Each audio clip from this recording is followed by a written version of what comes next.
Hello, everyone, and welcome back to the podcast of stuff. My name is Mike. I am a recovering smoker right now, and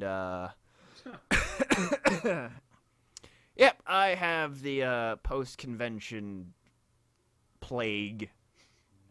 Post-con plague. Yeah, that's a solid thing. So yeah, yep.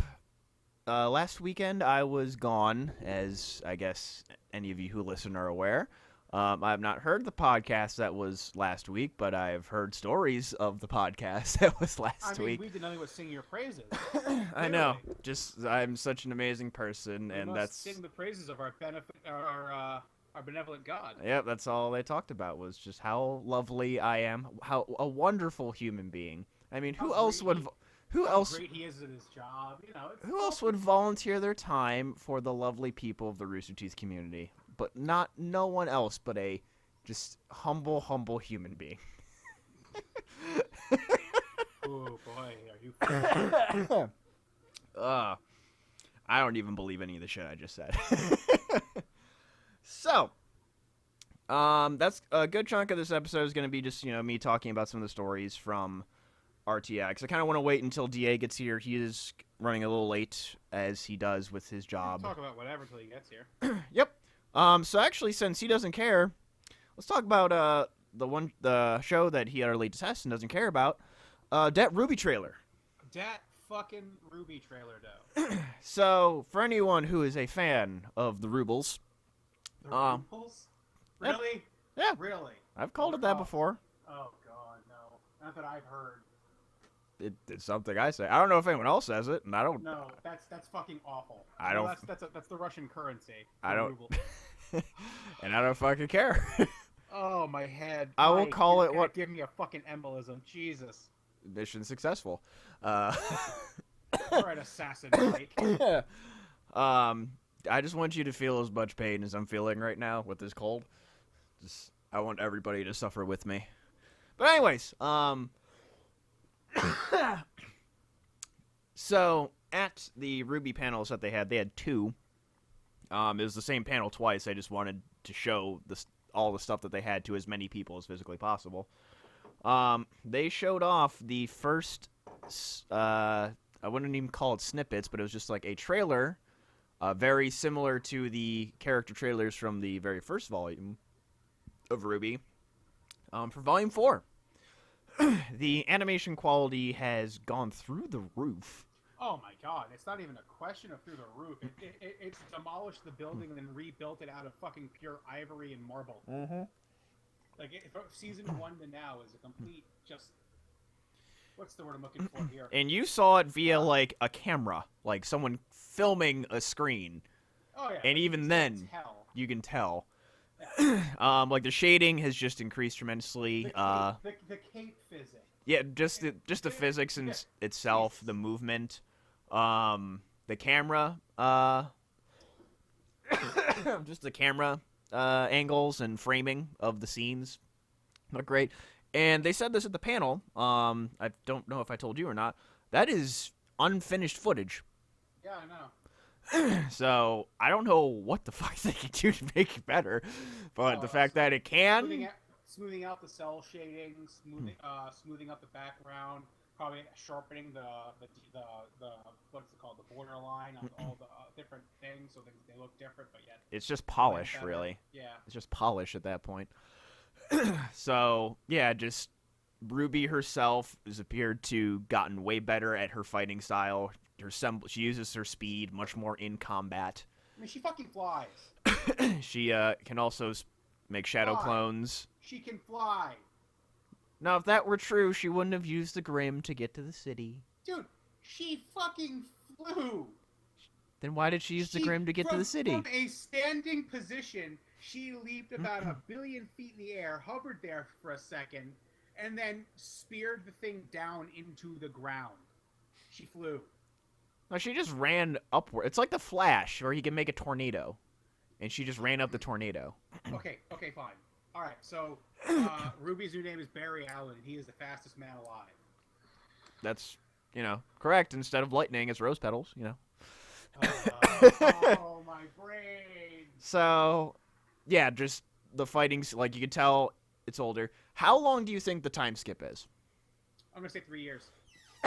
That is actually the longest I've heard. I'm thinking 2. No, I think it's longer than that because To- just To me, 3 years seems excessive for Yang to still be depressed. 2 seems about right. I don't know. It seems like she's on the cusp of managing things.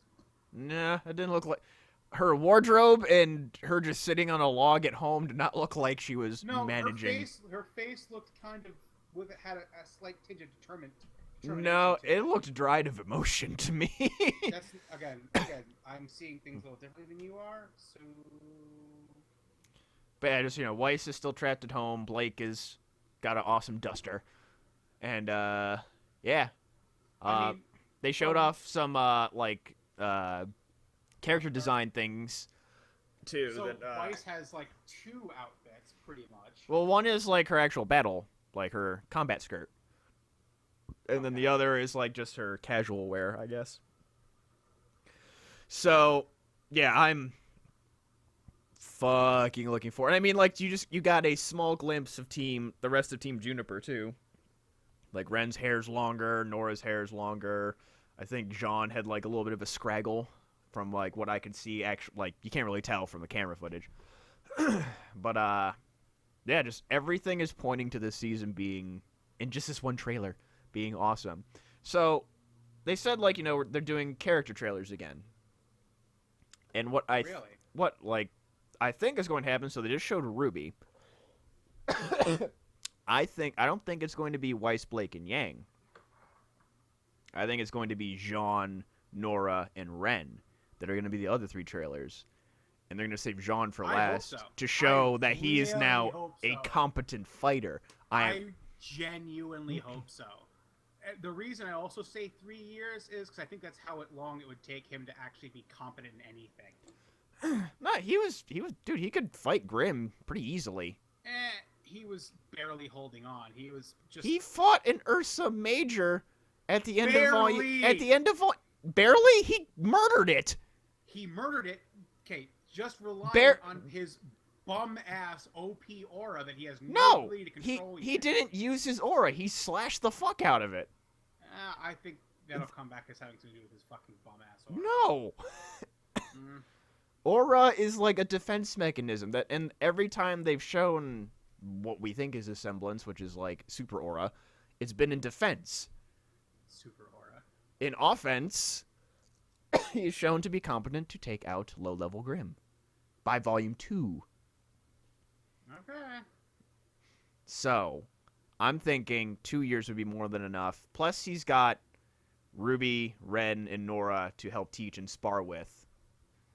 He was only asking for Pyrrha's help just because he trusted her the most, but now he's just like, if I had to guess, he's probably just silent and determined now. More than anything. We see Salty Jean, but I also don't want him to change too much. I like him being an energy bundle of just, adorableness that he is. I think it'll take a volume. I really hope that he's managed to keep that, and with the ideal that it's what Pyrrha would want. Because I think if he gets all depressed, sad, and Blake-ish, it would piss me off. I don't think I can handle him being a fucking emo kid. I don't think he's going to be emo. I think he's just going to be more silent, determined, and focused. I don't think so. Versus... Because they've already got that in Ren. So I think they'll keep him as having like the same energy, same bubbliness, but he'll be a bit more like a veteran almost, where he'll have the smile and the jokes, but when he's alone, you'll see he's like practicing really hard. He's got a very serious face on whenever he's not with his friends. It'll be a bit of there's a character I'm thinking of. I can picture in my head, but I can't. Names. Fuck. Whatever. You know what I'm talking about. You understand what I'm getting. Kind of. But yeah, I mean, there's going to be a lot of speculation. There's only 3 months. We only got 3 months until the show comes out. When they announced October, the freaking place exploded. Mm-hmm. And I will say the Versus is just like blowing up the chat right now with Ruby stuff. But Fuck, what was I gonna say?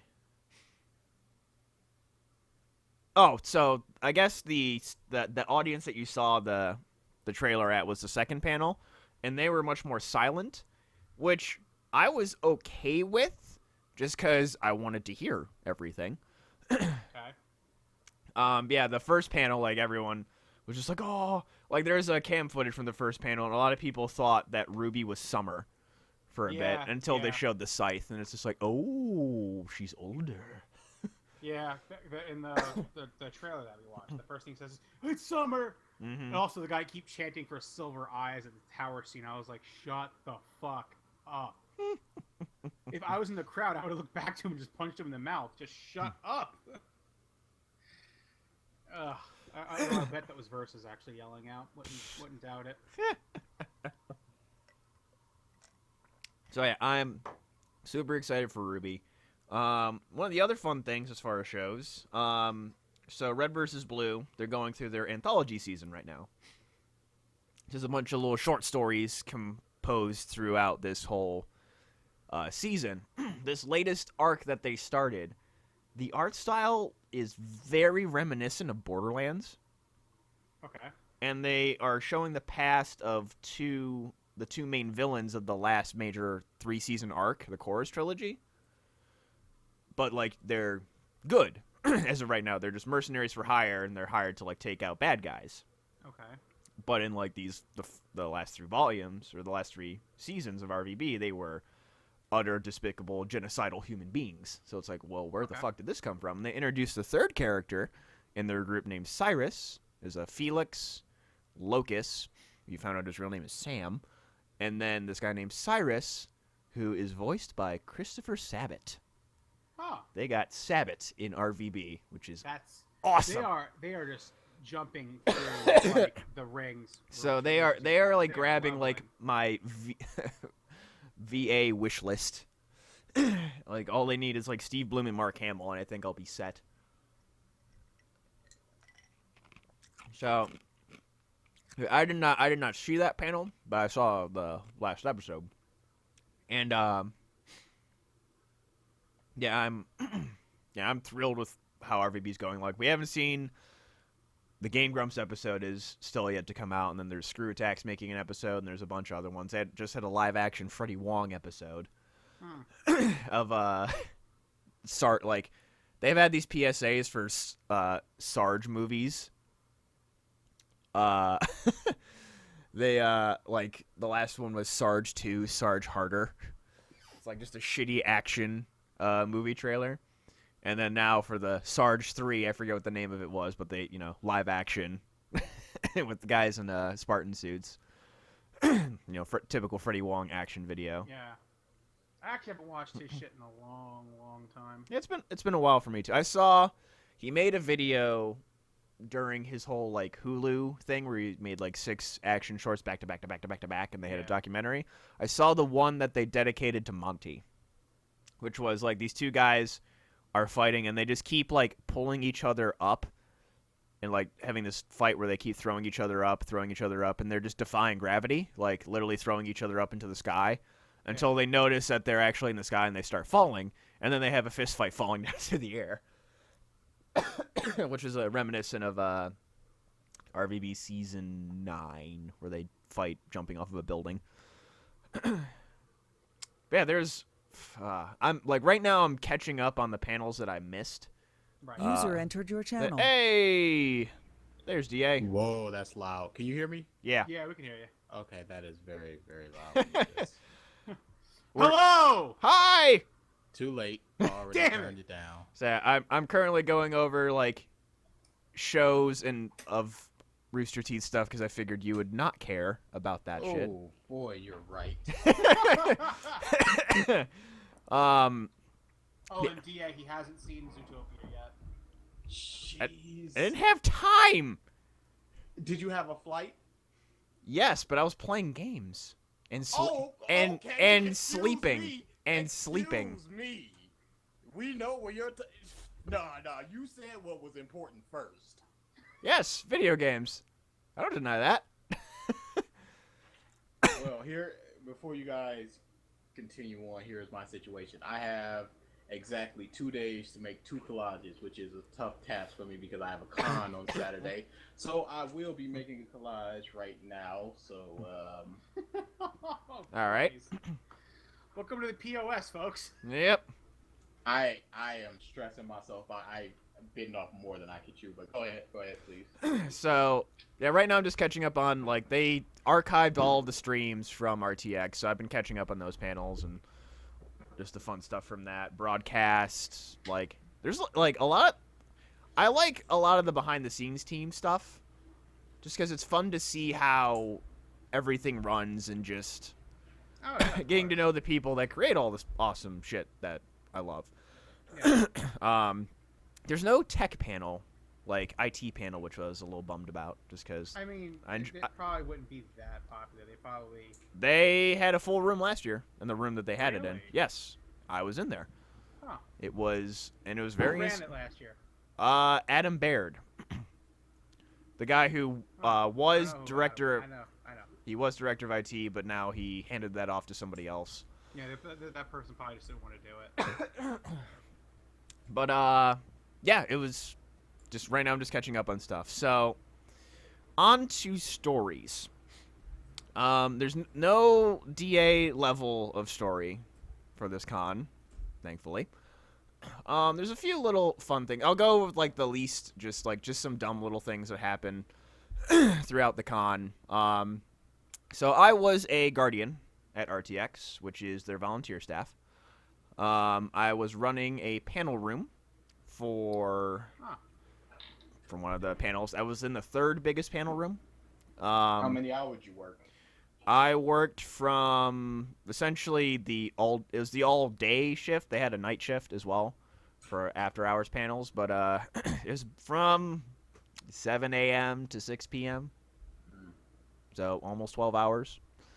Every day or just one or two? All 3 days. Oh man, you. This is the only community I do this for. Only one. What'd you get? I cannot say. I am not at liberty to talk about that stuff. I don't know why I asked. Why am I feigning interest in this?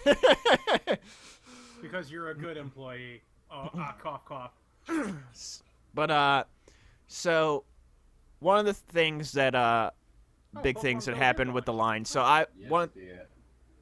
one of the main things that I was doing in line or at my panel room was we had these giant queue rooms, which is essentially just where the line started.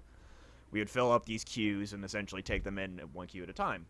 And I was helping get people in line, having people scooch up to fit as many people as possible. But there are some people, a la DA, but for panels that would arrive like 4 hours early. So I would talk with those people and shoot the shit. But one of the things that RT did within the last few months, and from what Bernie said, specifically it was created for people to play in lines, was they created a card game called $1 Million Butt, which is based off one of their shows, which is essentially, it's like hypothetical scenarios. It's like you get $1 million, but this terrible, awful thing happens to you. And so they have like a rule card, so it's like $1 million, but once every year, and then the trigger card, which is like you you shoot have bees from your hand. it's like something terrible. And everybody puts in a combination of those cards, and whoever's scenario the judge would not do is the winner. So, but like the best part about that game, like the scenarios are awesome, but the best part is the discussion. Because then people like clarify. So one of the ones was no,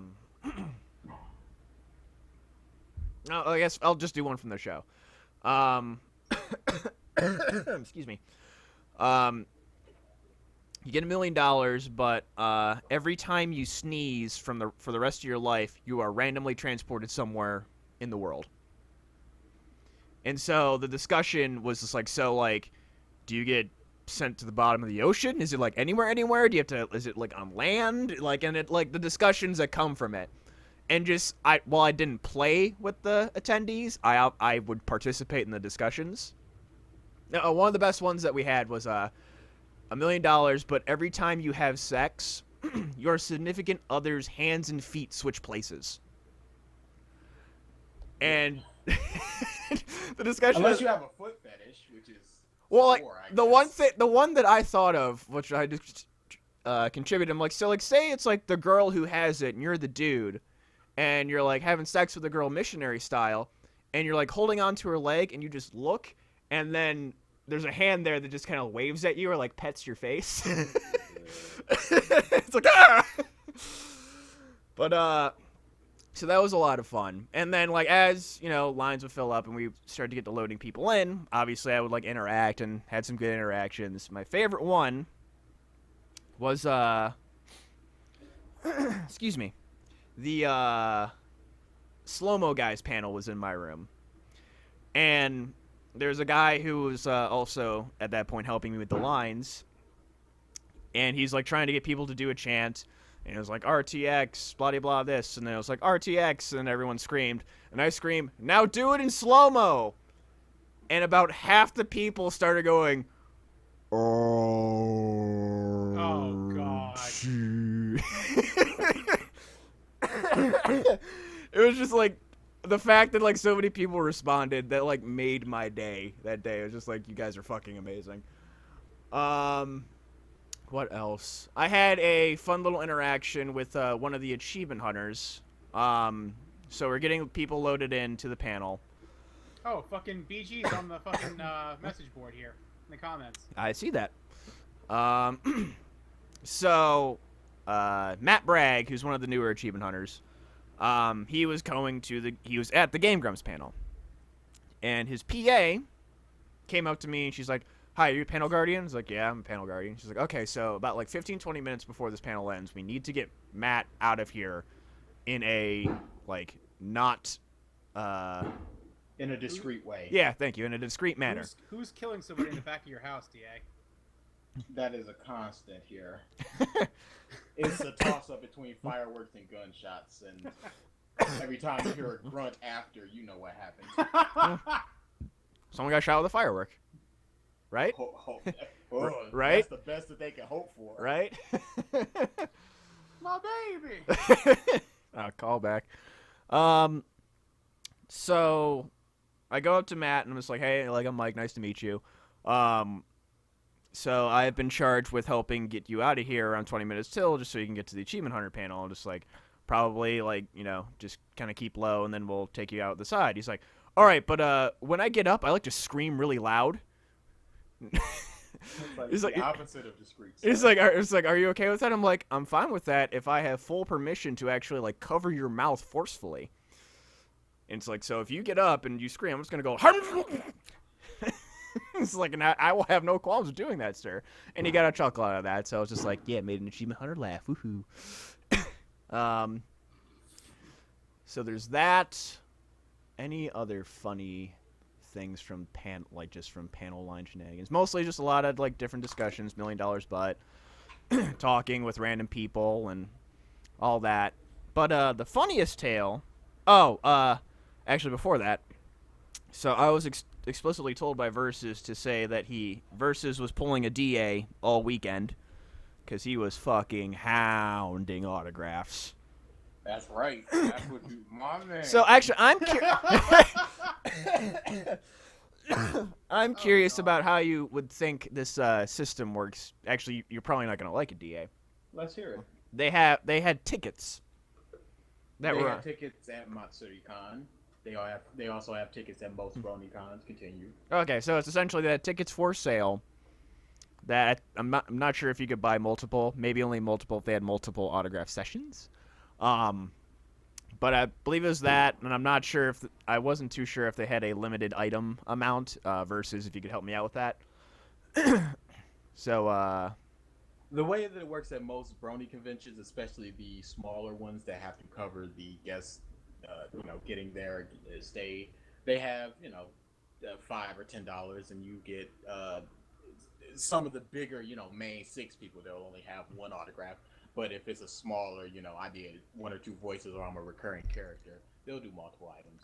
So it all depends. Okay. I'm sure a Bernie, I suppose that's one of their names, one of the higher ones. He Mhm. wouldn't do multiples, but I'm sure that a insert smaller person who has only been in like 6 episodes of RWBY will do multiple. Yeah, possibly. 2 items only for everyone, apparently. Yeah, that's what Versus just said. That's that's fine. I mean, unless you're DA and you fucking manage to haggle it down to fucking everything you want. So listen. Collectively, as a line, we'll pay another $60. All right, look here. There's Each. 30 people in this line. This autograph session is an hour. We have time. Actually happened once. Yes, we know. I mean, a big thing that they were doing, which was nice, was a lot of the like RT people would just wander the expo hall, and just if people wanted pictures or stuff signed, then they would do that. So that's how. Speaking of which, I know that you're going with your Twitter pictures. If you had told me that was a cardboard cutout of you, I would not be able to tell the difference, because it is the exact same face, the smile, the lighting, everything is the same. It's like you photoshopped yourself into each and every. It is the same, Mike. I'm a consistent smiler. I had the same fucking thought. I'm like, let me see if his eyes change. Your eyes don't change. Yet the position of the head, nothing changes. Well, those pictures were all taken about 10 minutes apart from each other, so. You would have helped your case more if you said they were taken in like 5 seconds apart from each other. So you could just smile, click, click, click, click, conga line. But no, get a better face. Wait, that came out. Nah, that's fine. I quite enjoy my face, so fuck you, good sir. Fuck you. Moving on. So, yeah, Versus was he was mostly hounding. He wanted all the Ruby girls, and he got 3 out of 4. Yeah, he couldn't get Kara because Kara was just Kara. never around. Kara, whatever the fuck her name is. I understand the completionist mentality, and I'm gonna say this Versus. I'm not on the chat, but I know the feeling of looking at it and seeing 3 autographs when there should be 4, and just hating that poster. I don't know if that's you, but I would look at that and just say, this is not complete. I don't even want this right now. Well, it is a Blu-ray, so. Versus, hold on. Versus has a little clip from Mike there. I at least changed my expression for each picture. I have one where I'm doing a crazy face. No, you don't. Yeah, I do. Smile. Matt Bragg. No, I saw that one. I was like, oh, finally. But all the other ones are just That, and I was also tired as fuck.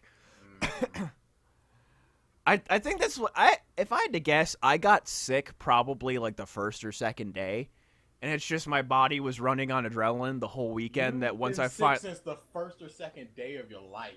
Then once I slowed down, it was just like, all right. Dude, literally, like, you have the immune system of an insect. I think you think I don't know this? Yeah, it's just sad. You think I like this? I think you do. No, I don't. At all. I didn't record Let's Brew this week just because I was sick. It was sad. But so the story that it was one of the most interesting nights that I've ever had, at least recently. It was the day before RTX started. I met up with a friend that I had made my first RTX in 2012. Went out with him and a bunch of his Guardian team. Got some drinks, just shot the shit. He left with his girlfriend to have a date in Austin, and I hung out with the rest of his buddies. And went out to this barcade. Just had a few drinks, shooting the shit, and one of the guys was this fine British lad named Cullum. What? Yes, picture Gollum, but a C instead of a G. That was his name. Okay, And this is Europe. This is why England left. Be happy.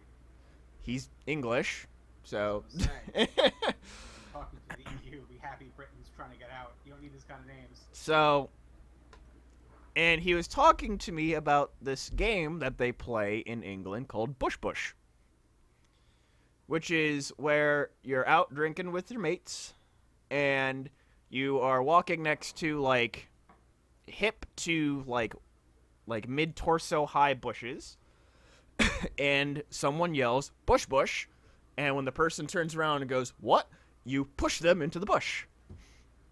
Pretty simple game, except he told us about one time where it was not so simple, where he's walking with his buddy, his friend yells, "Bush Bush," he recognizes it and tries to jump out of the way, but his friend caught him slightly, and a twig of the bush pierced his nutsack.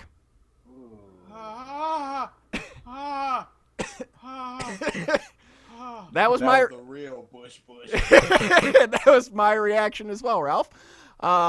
So he didn't exactly feel it because I think he was that drunk. He like gets up and he is dusting himself off, but as he's dusting himself off, he feels his pants are a little wet. And he looks down, and there's just, like, the whole crotch area is just covered in blood. Fear. He's just like, that's not good. Which I don't think he ever mentioned the resolution to that story.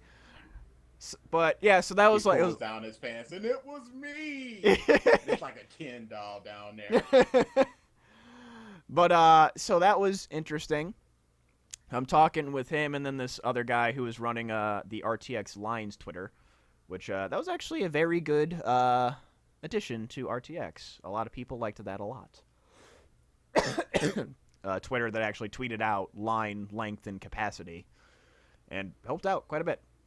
Although from what he said, he was like locked in a room like the whole con by himself, just tweeting like, "This line is 50% full. This line is 75% full. This line is getting pretty full. You should go get there." It's like, that's... Send help. Insanity. Yeah. But, so from there, I, went back to my hotel. I was, possibly going to be meeting with a friend. They were having a charity auction that was ticketed for a RT side quest at my hotel. I did not get a ticket. And she was there. She was meeting with a bunch of her friends, so I didn't know if I would get a chance to see her. So I go down to the bar that is downstairs at the hotel, and I'm walking up, and I'm wearing a One Punch Man shirt, and the bartender goes, "Nice shirt." I was like, "Oh, you know One Punch Man?" She's like, "Yeah." And then we just start talking anime for a solid half hour, 45 minutes, and I got a free drink out of it, because I apparently was like the only person ever to talk anime with her. And she was really cute. If I lived in Austin, I would have gotten her number pretty damn quickly. No, you would have attempted. And she would have said the magical B word. No. Boyfriend. No. I don't think so. Not this one. Have you not had success in getting numbers? Because I have. I have. Okay, just... What does that have to do with anything? You just immediately doubt. No, but, sometimes you get those vibes, and it's just like, I wasn't... Like, oh, no. I wasn't getting that vibe.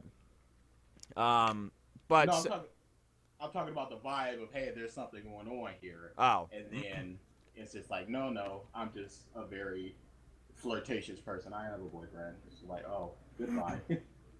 I'm busy. Goodbye.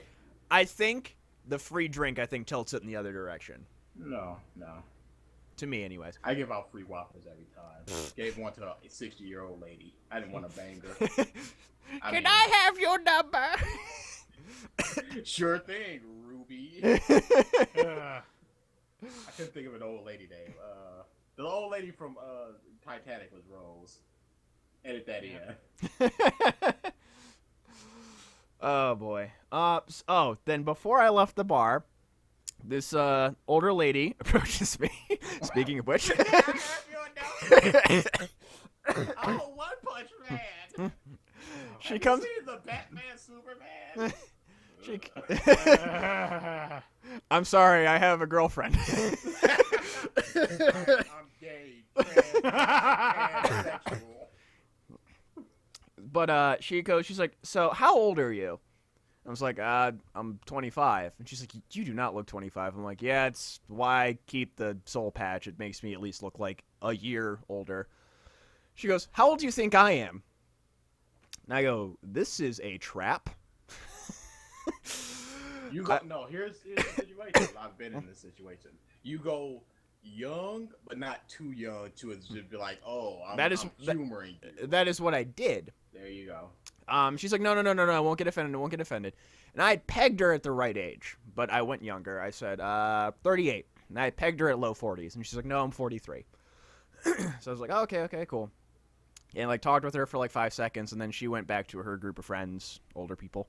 I walk out into the lobby for a bit, ran into Mika Burton, who, if you are familiar with LeVar Burton of Reading Rainbow fame, that is his daughter, who now works at Achievement Hunter. So I talked to her for a sec, and then I was just sitting there, and a group comes out, and this girl is talking about conventions. She's like, yeah, I'm in Detroit, Michigan. I staffed this con there called Youmacon. So I just perked up. I was like, So I walk up and I'm just like, did you say Youmacon? She's like, yeah. I'm like, I actually go there every year. She's like, oh, really cool. And talk for a bit, and she knew about the AMV contest and stuff like that, and got her Facebook info. So see about meeting her up, and making a new friend at Youmacon as well as a RTX buddy. So kind of a nice small world thing. And then the group that the one lady was at comes out, and then they're like looking at all these nerdy people that are around. So this guy and his wife go upstairs. Like, it's an auction upstairs. Let's go up there. And then they come downstairs, and it's like they had like just come back from like seeing aliens, because like people were there was like a mixture of classy and cosplay upstairs. So they're like, right. Guys, like, there's people up there, and there's like all this like nerdy crap, and they're like dressed up in costumes, and like it's like they just come back from war. And then the one lady approaches me again. She's like, yeah, my friends are pretty nuts. So I'm like, it's it's no big deal. She's like, so it's like, why are you staying at the hotel? I'm like, with the convention that's that all the people up there are a part of as well. I'm staffing it. She's like, oh, okay. You from Austin? I'm like, no, I'm from Ohio. She's like, oh, okay. Travel from real far. You ever think about moving to Charlotte? It's like, not recently. Because I'm not a business proposition for you. That is what she said. Ooh. She's just like, so I have a small-time company. We're always looking for like nice, good-looking talent. So she like kind of hit on me a little bit.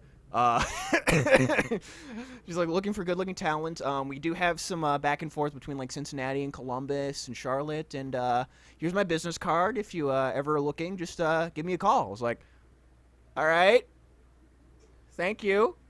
And she just walks away, and it's like a realtor in Charlotte. And yeah, so it's like I got a job offer for guessing a woman's age nicely. Got a free drink for liking anime. Made a friend from Detroit. Got to talk to Mika Burton, and heard a story about a guy's ballsack getting pierced. So it was like, as I was like going back up to my room, I was like, this is an interesting little night.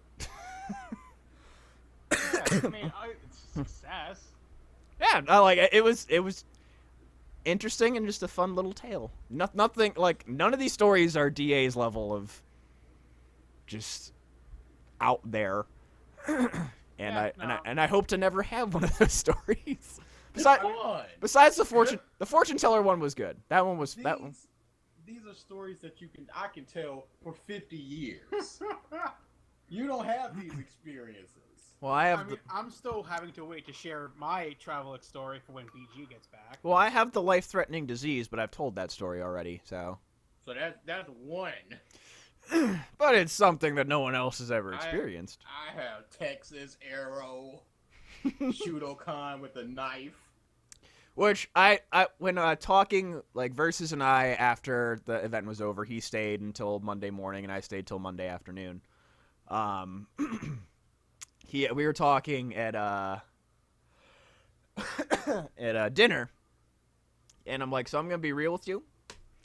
There was a reason why I didn't want your buddy bringing another buddy. I did not know this person, and I wasn't taking any chances with having a DA story at all. Yeah. You're no fun. Well, you don't eat just plain food. You gotta spice it up a little bit. Oh yeah, Add some pepper and some salt. I'll You eat can't spicy just live. food. I won't risk my life with a random stranger. I'll say Who has a knife that I don't know about. My life has only been in danger maybe half a dozen times because of cons. And that's not a bad ratio, honestly. Mine has never been in any trouble due to cons. Oh, la di da! And I want to keep it that way. How can you live if you've never experienced death? Come on. I- Near death. I have experienced death, not just of me. No. You need to see the sight coming near your neck. I mean, To pretty sure I'm the live. only one who has his heart stopped for a few minutes. So, all y'all, backpack, you're in it. Again, that's you know when BG and I are having the discussion of whose city was shittier. This is another one of those discussions, and I don't want to be the winner of that discussion. You always want to be the winner of everything. No. Yes. No. You can just hold your chest out and go, yeah, one-legged bus driver. I mean, oh god, I have a story. Wait for BG. Yeah. Whatever. Freaking next month or whatever. Screw him. Yeah, I mean the best part of at least the Guardian stuff was the pictures that DA was talking about before. Was a good chunk of the RT people stayed around afterwards and hung out and talked with everybody. Got to talk with Carrie and Gray, who are big people in the animation department. I talked One Punch Man with them for a little bit. Gray had only seen about half the episodes, and Carrie was a little farther back on him. But they're starting up their anime podcast again. I'm just like, you guys better fucking watch it for fan service. And he's like, yeah. He's like, we're gonna. Talked with Matt Bragg again for talk Zelda, talk Game Grumps. Talked with him the most, actually. Who else? Kyle Taylor. Talked with Brandon. Jeremy, who was drunk as shit. Right at the end of the con was the Off Topic podcast, which is the Achievement Hunter podcast. And someone had brought them 26 jars of moonshine. Huh. Michael had drank about 5 of them in about 2 hours, and he was super fucked up. Jeremy was at the end trying to match him a bit.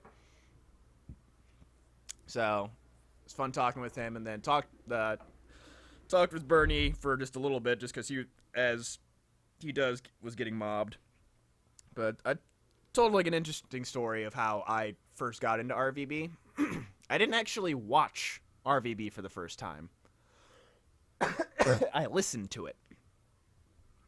A friend of mine, when I was in middle school, gave me a audio CD of season 1. And one time, when I was sick, One time. staying home from school, I just put it in my computer and listened to it. And it was like, I knew it was Halo, and it was like, even Bernie was like, I would love to have seen what you thought like was happening in RVB, like essentially how it played out in your head versus how it actually played out. And it definitely did play out different. I just don't remember exactly how it did. That was cool. And then really, in all honesty, one of the best parts of being a Guardian, I think I said it the last time and I'll say it again, is there were a solid 50 to 100 people, attendees, that were standing just outside the convention hall doors in the 100 and something Austin heat, cheering us on as we walked out the doors. I have not seen any other community that has done that before. No, It's because the community is all inclusive. And That's it's just it's amazing, like just the appreciation, like you see it on the social media and stuff like that, just like how people appreciate the Guardians and stuff, and it's awesome. um and just the fan base itself, like they were playing along with me, interacting, like I was messing with the lines, like when I'd be like letting cues in, just like some of the jokes would be, be like, are you guys ready? Like the front would be like, yeah. I'm like, are you sure? Yeah. And the one guy's like, I'm not so sure. And I'm like, well, you're holding up the line now. Just because you're not sure, you're holding up the line. Like all these people behind you, they're not happy right now. It's like, oh, I'm sure. I'm like, okay, you can go now. And they played along, a lot of high fives, a couple hugs. Why do you think you're sick? Oh, obviously, I had brought hand sanitizer. I just forgot that I brought it. I put it in the wrong pocket that I thought I did. And it wasn't until like the last day, when like obviously I was like at the last point of my clothes, that I get to the bottom of like the main portion of my bag, and I was like, motherfucker. Of course. But yeah, like I'm definitely gonna try again next year to be a Guardian. And just like a lot of the friends that I've made there are gonna definitely last lifetimes. Actually, even the one has lasted 4 years. My buddy Steve, who's actually, I keep telling him to come to Youmacon. He's in Detroit, or he's not in Detroit, but he's in Michigan. He goes to the Motor City Comic Con a bunch, but I never have the time to go to that. So I definitely need to get him there and just like get him somehow get him a media pass or something, because that's what he really wants, to interview people and stuff, because he has his own online gaming presence, Everyday Gaming Society. So for Versus and anyone else that's listening, go give them a sub. They're pretty cool. But yeah, RTX was a fuck ton of fun, and I'm really, sounds like it. I'm still living it because I'm watching all the streams that I missed. That's one of the cool things about it too, is they literally stream everything. Like the only thing that they don't show on stream is obviously like exclusives. So it's like, oh, this footage that's only for the attendees. They'll like, cut the stream, and then they come back in for the panels for like the Q&A and stuff. So even if you can't go, you can watch most of it, which is awesome. Yeah. Very heavy online presence company. But yeah. That's really about it that I can think of off the top of my head. Any like good food that I had. There's this place there called Frank's. Awesome hot dog place. Obviously Texas barbecue is amazing. Oh fuck, the Jeff Williams concert. Why? How did I fucking forget that? Yeah, Versus was raving about that. They started off. Oh, I can never remember this quartet's name. It's like the Viridi or Virindi Quartet. Right. That they started off playing. They usually play a bunch of video game compositions of stuff. So they played Chrono Trigger, Green Hill Zone, One Wing Angel. I believe they played the ending to BioShock Infinite. I believe was one of the songs that someone recognized, and a few others that I didn't recognize. I thought they were playing the Breath of the Wild trailer music at one point, and I was about to flip shit. And then Jeff Williams played. The strings were a part of it. Their keyboardist, I found out, is the keyboard composition writer for Jordan Rudess of Dream Theater. Huh. So that was like, fuck? Like, so that made me like the guy even more. Like, I immediately found him on Twitter and followed him. He's a fucking good keyboardist. One of the funny things was, I guess, during, I think it was the first or the second song, Jeff Williams' wah pedal broke. And, like, he uses the wah a lot. And they were trying to fix it during, like, one song where he didn't have to play guitar. Like, before he's just like, I really need a wah pedal, man. I'm fucking garbage without a wah pedal.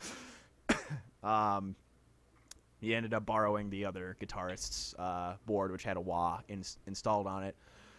But the one song that, if they played, I knew I was going to tear up, and I knew just about everybody in that fucking theater was going to tear up, which was Cold.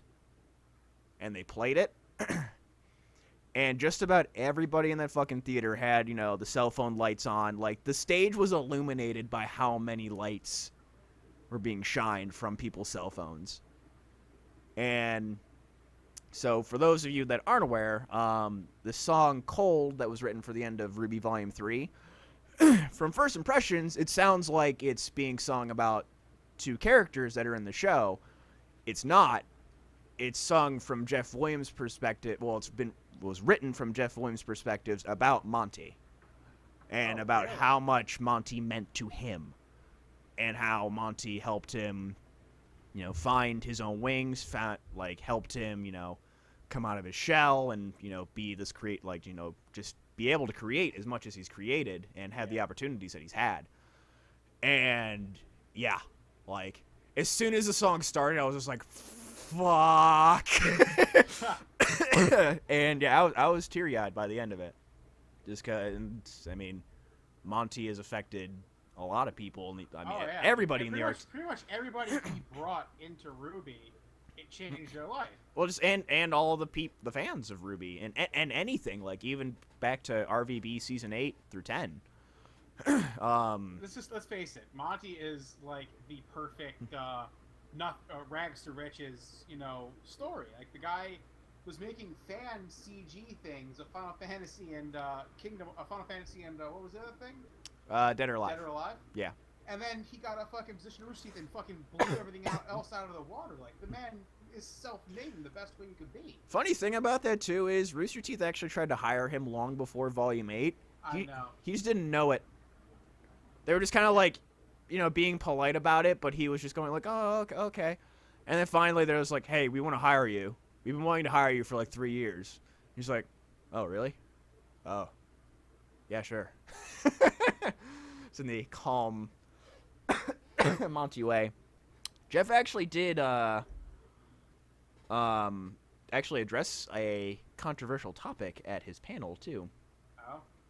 Oh. At the end of his panel, he's just it's I don't work for Rooster Teeth, so I don't want to censor myself or any of that and stuff. And at the end of this volume, I almost didn't come back. I almost didn't write music for Volume 3. He's like, but there's one person I trust in this world now at Rooster Teeth, and that's Matt Hullum, the CEO. He's like, we talked it over, and Matt's who brought me back. He's like, there's been some words written. He specifically said that about the whole Lettergate. Shane, the whole Lettergate incident. I don't know what that is. That is a long story to explain, so I'll explain it off the podcast. Just give me the clip notes.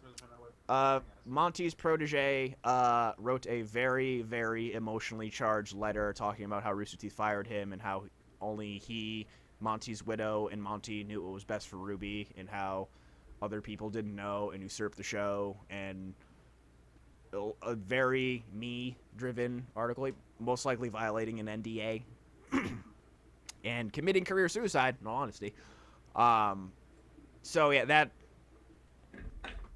that he kind of addressed that just in a very subtle way, but what do you say? But he just, that the whole thing he said, he was just I almost didn't come back, but I talked things over with Matt. He's the only person I really trust at Rooster Teeth, and only person I trust, is that his exact words? Something along those lines, yeah. Oh, that's rough, it's on the stream. That's rough. That means shady shit went down, huh? I have not heard both sides, so I don't want to speculate. When two people are saying shitty shit went down, I don't know. All he said were words are written. He didn't specifically say that the reason he wouldn't come back was because shady shit went down. To me, I think the reason he was thinking about not coming back was because, and he did say this a little bit too, was just that it was so close to home, the show. It was the show that he helped create with Monty. So working on the show was kind of... I know you're paraphrasing, but from the way you're making it sound, at least... It's not, believe me. If you listen to what he says, it's not. It's just the way you're making it sounded very much like he left because things happened, and, at the end of the day... may have had a fucking actual meaning to it. Like what he said might have been true. At the end of the day, RT is a business, and there's some things that probably go on that are not the best. But, Yeah. Life goes on. But the rest of the concert was fucking incredible. I will say, just being critical, Jeff's voice wasn't the best. Nope. He may have strained it a little bit, but Casey was fucking spot on. She's very short. Yeah, she is a very short girl. Yeah, she really is. It was kind of funny. Then she had her music teacher that was there too, who's like a deep soprano singer. And then they brought in this new girl who's like a rock metal goddess. Like she could like hit much harsher notes. Like when she would like hit certain notes, she would definitely have like a growl to them. So I'm excited with what she does for future music now with Ruby. Because they actually, like, Casey didn't lead all the songs. They switched off between the other two women as well. Huh. But obviously for Cold and for some of the more important songs, Casey led. But Casey was on fucking fire. And they played, the only song that they didn't play that I wanted them to play was Mirror Mirror Part 2. So I was a little bummed about that. But they went through a whole bunch of stuff. They went through, like, some of the rap stuff from the Shorts and RVB with Lamar Hall. Yeah. Those were all fucking good. Yeah, I mean, most of it, like, people recorded shit for, so I can go back and look at some things. I was pissed because, like, I had downloaded a bunch of music onto my phone to listen to on the way to Texas. And I didn't realize how much I downloaded, and I, like, recorded 2 videos, and as I was recording the third, it's like, your memory is filled up on your phone. It's like, motherfucker! So, that was a little annoying. But, Poor silent corner DA in the background. now, dude, he is, I'm assuming, on a roll right now with his collages. I'm killing myself. He is killing himself with his collages. So is like the half a dozen times you said you've been close to death, how many of those have been, like, making collages? I nearly cut my wrist, not on purpose, but it was a very small I thing can't that deal I with these did. collages anymore. It came really close. Oh man. I'm like, I can't die from a little nick. It hurt though. It hurt. Getting stabbed or sliced with these very sharp knives hurt like a Exacto knife? Exacto knife. Oh yeah, those things are Grade Z, the sharpest they have. those things are bitches. Yes, Indeed. they are. Yes, they Used are. a lot of those in art classes back in the day. I work with box cutters. For my job. It's fun. The Exacto knives are much sharper than a box knife. I use an Exacto knife. I doubt it. Not the ones that he is using and the ones that I'm thinking of. Believe me, there's a difference. There's a difference. Okay. Precision tool versus a bulk tool. That's really about as much as I can think of for RTX, unless Versus reminds me of something that's like something that happened in the hotel room that I can't remember. So, actually, BG's probably still not here anymore, but DA. You there? DA? DA? What? Obviously, you're not going to watch it right now, as you are busy. Rooster Teeth put out a new show recently that I think you guys would like. Both of you. Camp? Yes. No. They like South Park. I haven't watched South Park in a very, very, very long time. Same here. I did like the Stick of Truth though. The game was good. The show has not had good writing since season 3. If- I wouldn't know. If you like the I would Stick of say Truth, season 3. because to me, Camp is South Park meets the style, the community, like the style of. Let me finish, Ralph. It is South Park meets the animation style of like Foster's Home for Imaginary Friends. It's got a very Cartoon Network-y vibe of like some of the more modern Cartoon Network shows. I didn't like it. I am in love with Camp. Which I don't episode? like it, and I actually fucking loathe Ruby Chibi. I think it is complete shit. I've watched like 4 episodes and had a straight face the entire time. It bored the shit out of me. Well, you're a Like, soulless bastard. The episode where it was Ruby and Weiss fighting over some accident, quote unquote, that happened. I forgot the whole plot line. But I'm sitting there watching it, and I'm sitting there like, what? What? This isn't funny. This writing sucks. This all sucks. This is terrible. Who likes it? Why? Why, Mike? Tell me. Why is Chibi entertaining to you? It I'm is a curious. Animaniacs Looney Tune like little comedy bits. No more nor less. I do not get like immense laughter. I get a chuckle. That's all I need. I didn't even get a fucking half smile. You're a didn't soulless like it at all. bastard, though. I mean, yeah, this is common knowledge. But for Camp, that show makes me laugh a lot. No, again, that I no entertainment factor at all. There. Which episode did you watch? I think I watched the first two when you suggested to me the first time when it came out for non what's it called people. You saw the stuff with the quartermaster? I think so. Again, I don't remember that much of it. It wasn't good. I didn't like it. DA, I suggest you give it a shot. I think you guys would like it. At least knowing your guys' humor, at least you I don't ain't. know. They don't tend to like anything from Rooster Teeth, so I like $1 Million Butt. Okay, Yeah, That's funny. fair. That's Yeah. fair. I looked up Camp for the images just to see what it looked like. The fourth image is Camp WWE. Yeah, I saw, like, as soon as Camp was announced, then I saw stuff for Camp WWE, and I was just like, oh boy, that's going to be a thing of people, like, comparing the two, probably. Oh yeah, probably. Camp WWE isn't terrible. It's funny. So if I would, That's all. I was going to say, if you like that, then I would assume you would like Camp. If I'm bored. But, I'll check it out. but yeah, I love Camp.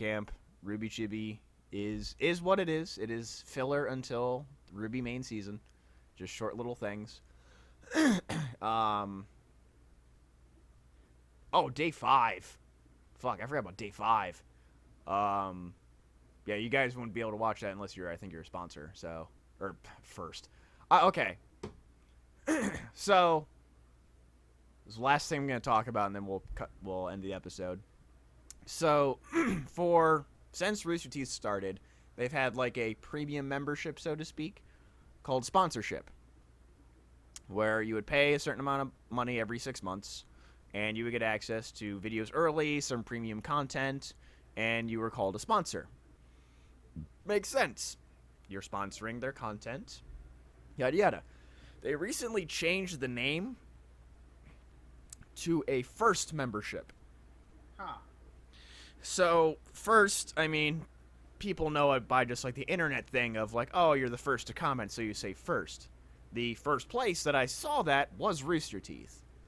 Because, YouTube didn't exist before, like, the RT site existed before Rooster Teeth and most social media, in all honesty. And whenever people would post a new Red vs. Blue episode, people would race to comment first. So that's kind of where they got the name from. Yeah. But, yeah, I like, figured. what do I call myself? There's first member. I've heard firsty. I've heard firster. I've heard a lot of things over the last weekend, and none of them sound good. Yeah. So, like, I don't know. Like, I'm curious if they'll change the name. And then they added a next level of the of the sponsorship, first membership, whatever you call it, called Double Gold, where I think it's 170 something bucks every 6 months. Jesus. But you get every month you get $60+ worth of swag in like a Loot Crate like box, which in the Not at all. long run it does more than pay for itself. Sure, but I'm sure that's, you'll get one nice t-shirt and then the rest will be clearance things that they can't really sell, and No, you'll get one or two nice things and then it'll just be Like, it's okay, here's shirt, some other pint here's some glasses, lotion. like shirts, pint glasses, shot glass, buttons, hats. I'm sure a lot of it'll be themed, like if like a new series is coming out, like if Ruby's premiering, like when Ruby premieres in October, the box that month will probably be all Ruby shit. So and I would assume it'd be new stuff to promote the show. No, they're not giving away new stuff. Rooster Teeth is the one company that would. Nah. Like their first Listen, box I had know Rooster Teeth. All right. their first box that they sold at the convention. I saw what was in it. It was like a shirt, new water bottle. That was But probably the con box, dude. no, it was you had to sign up for the membership in order to get it. Believe me, like, I look into these things. You're talking to me. The My Little Pony has a subscription box, sort of like Loot Crate. The first month, they got a T-shirt, 2 pins, 2 very nice pins, metal pins that would value about $6 or $7 each, a pair of headphones, and something else I can't remember right now. But it was all for $10. The next month, they got half of that, and the next month they got half of that again. That's all I'm saying. I see a difference between like a network television show versus a company that's in control of everything that they own. No, this was an independent. So not, it was and not one person, but it was a company that sort of, you know. But I don't think they have as much money as Rooster Teeth though. Sure, but I'm just saying things like this happen. You get them hooked, and then once they're in, it's just like, okay, now you get the clearance stuff. If there is any company, they don't really have clearance stuff though. Because most Every company has clearance stuff. No, they have stuff that rotates out of stock, but every company has clearance stuff, Michael. You're telling me that there's nothing that was $10 and now it's $3.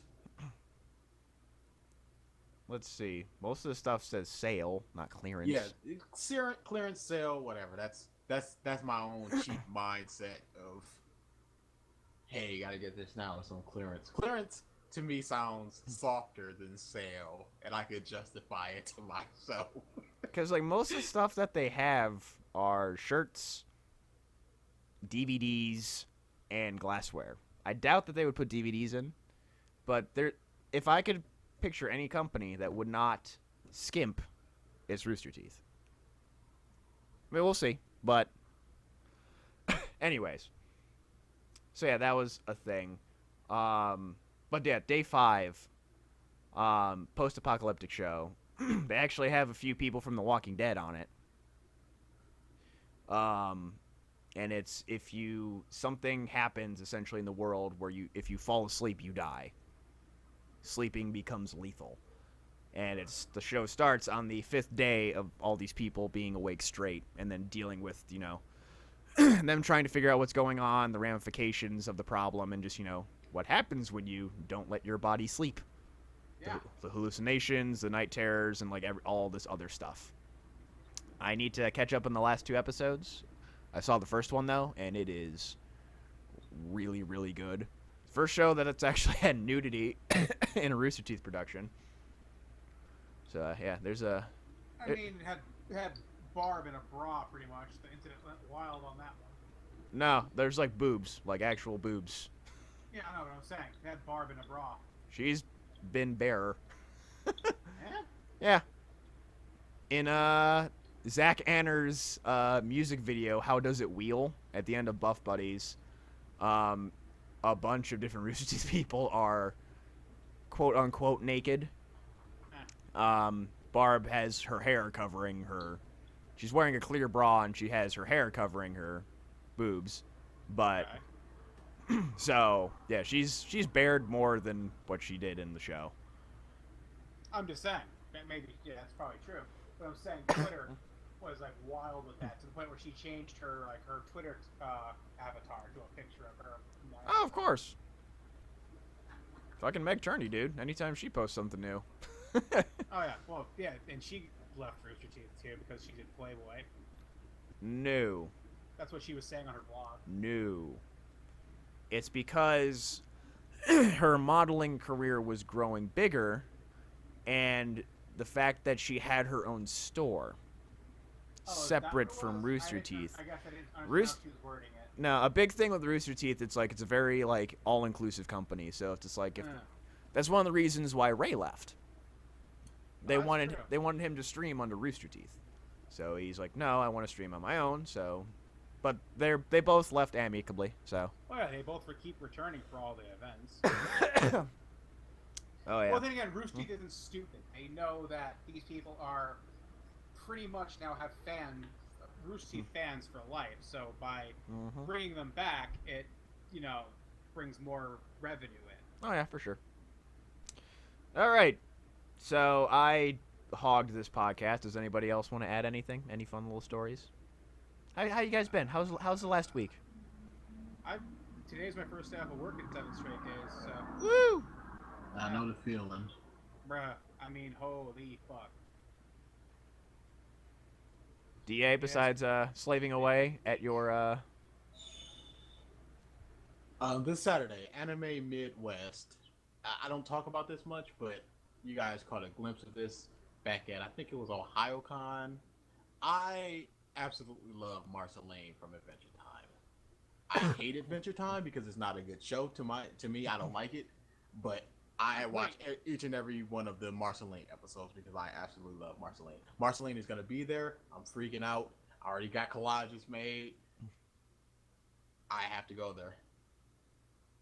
I mean, have you watched like the entire first few seasons, or do you like the recent stuff? Like you don't like it?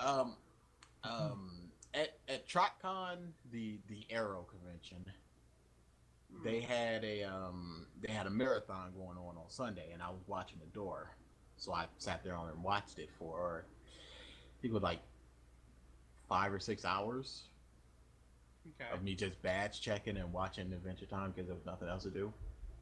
And yeah, I just watched episodes, and I was just like, this isn't very good. But I was just like, Marceline, no!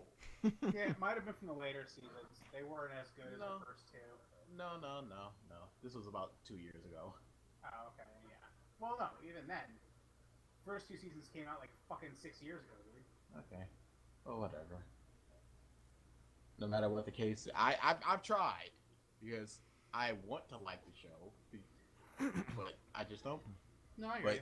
But yeah, Marceline is gonna be there, and you guys saw, like I said, that was OhioCon where I was coming out of the dealer's room and I had a little Marceline doll. I think that was when Adam came up to me and was like, "Hey, sorry that your make your own tomorrow didn't get into the thingy thing." Yeah, that was then. But yeah, I still have that doll somewhere. Oh, there it is. Yep. Oh, speaking of that, so for MatsuriCon, I have times for our 2 panels. So A&B 101 will be Friday at 7 p.m. Okay.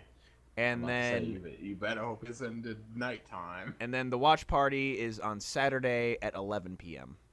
Okay. And then whenever the hentai viewing session is. I don't think it's actually just hentai. I mean, it's just anything 18 plus related. Oh, okay. So the adult show. Now, what is that? Another watch session, but it's more adult themed things, I guess. It's like an adult watch session, yeah. I think that is a very bad idea. I think that is a very bad idea. How so? Several reasons. First off, people normally do not watch hentai videos or adult themed videos because they don't know where to get them. Adam himself, an editor and somebody who's into the A&V community, did not know of Nate's hentai downloadable thing. So I am very sure that they would want to just sit down and watch it as opposed to listening to people talking. That goes to point 2. There is very little that you can say about hentai because most of them are comedy, and you can just go either that's funny or that's not funny. And if you're doing that, you're either trampling over the setup, the punchline, or the cool down. 3, it's really just thrusting. You can only say they're thrusting so much. I think this is a bad idea. I say download a couple hentai videos, maybe do a trial run, see how that goes. But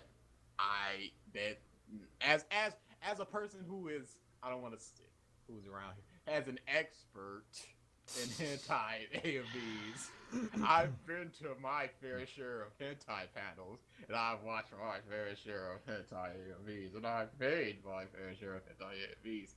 I would think that people would just want to watch it, personally. That's me.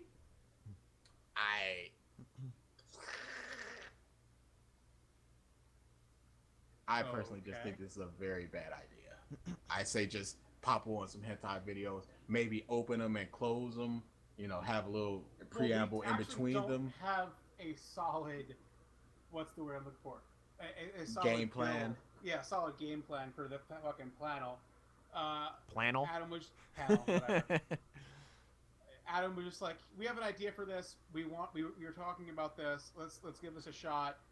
And yeah, I say MC it, but not a MST3K it. No, I think that's always the plan. Is not to Mr. Science Spirit, but you know, converse it and mic it.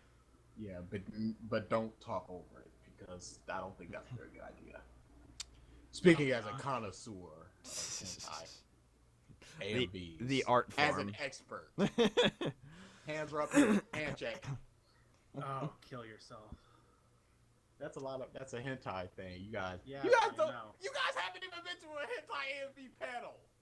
How many hentai AMVs have you guys seen? You've seen mine. Who else? Where else? What else? That's it. I've seen maybe 3 more. 3 or 4? I've made more than that. There's a lot of thrusting and there's comedy. Don't talk over it. That's my 2 cents. I'm very passionate about hentai AMVs and creating them. Mm-hmm. Not watching them or you know Watching where's them. my hole? There's the title. Oh. There you go, Versus. He was waiting for a little while. All right. Thank you, everybody, for tuning into this episode. I am going to go sleep and try and rest off this plague. Yeah. We will see you next week, hopefully with everybody, and then Ralph can tell about his terrible, terrible bus ride.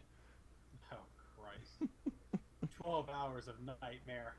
And I might have a story because Yeah. I'm going to a con and then you know it's me. Yep, Yeah. we shall see. We shall It's see. in Chicago too. So Oh. that's the same. Oh, why don't you pay Alex a visit? No. I'm gonna tell him where you're gonna go. Okay. No. Yeah, I'm gonna inform Alex right now. I'm not going to the Jigaboo part of town. As soon as you step No, foot no, out no, here no, with no, no. drums No, and he spears. lives in the good part of Chicago. Nah, son. Ain't got time for that. My eyes are locked for Marceline.